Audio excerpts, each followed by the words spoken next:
My name is Payal and I am from the Management Study Guides content team. Welcome to the course Introduction to Public Administration.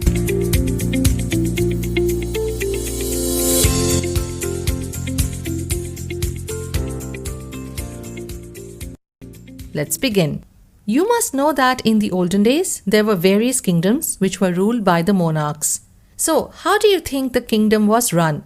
Do you think it was the king who directly managed the administration of the kingdom? No, of course not. In the olden days, the administrative functions were managed by a chosen few people who were responsible for general administration functions such as maintaining law and order and collecting revenues with little or no welfare activities. These administrators were selected by the monarchs and were no better than their personal servants. However, as monarchy was replaced by a democratic, socialist or a capitalist state, and with the advent of industrial revolution, the government forayed into trade and commerce.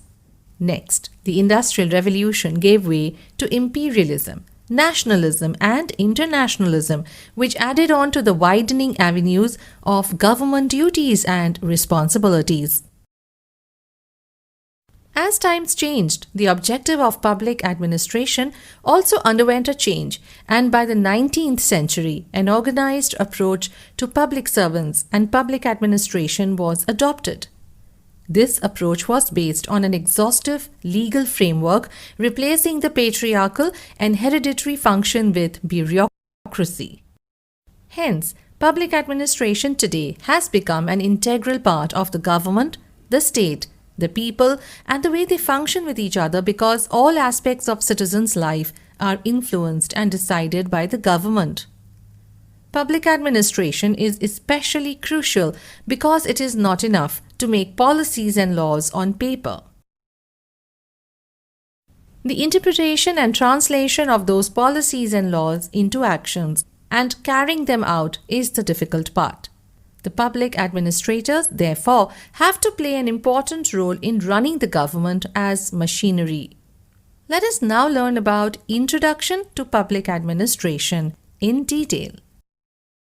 Let's take a look at the objectives that we will be covering during this course. Explain what is public administration, define public administration, differentiate between public and private administration, describe the nature of public administration, describe the various approaches to public administration, explain Gulick's principles of organizational structure design, explain Gulick's POSDCORB, describe the types of budgets in public administration, explain the new public management model, explain the new public management model 2, NPM Model 2. Public administration is like any other administration which is carried out in the public interest. Definition: Public administration.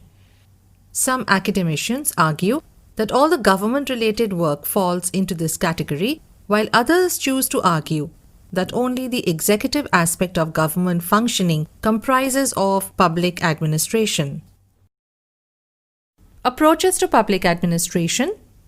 There have been various approaches developed to study public administration, and some of these are as follows. Number 1. Behavioral systems approach. Number 2. Historical and legal approach. Number 3. The closed and open models approach.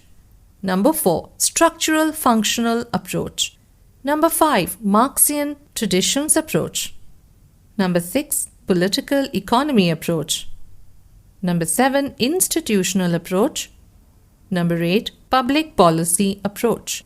Let us now look at each in detail. Gulick's principles of organizational structure design. The following are the 10 principles listed by Gulick on which the organizational structure can be designed.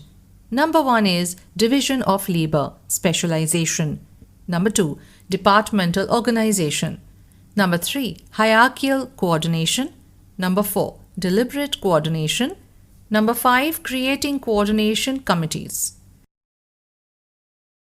Did you know there may be two span of control that can be used? A wide span of control is one in which a manager can supervise and control effectively a large group of persons at one time. A narrow span of control is one in which the work and authority is divided amongst many subordinates, and a manager doesn't supervise and control a very big group of people under him.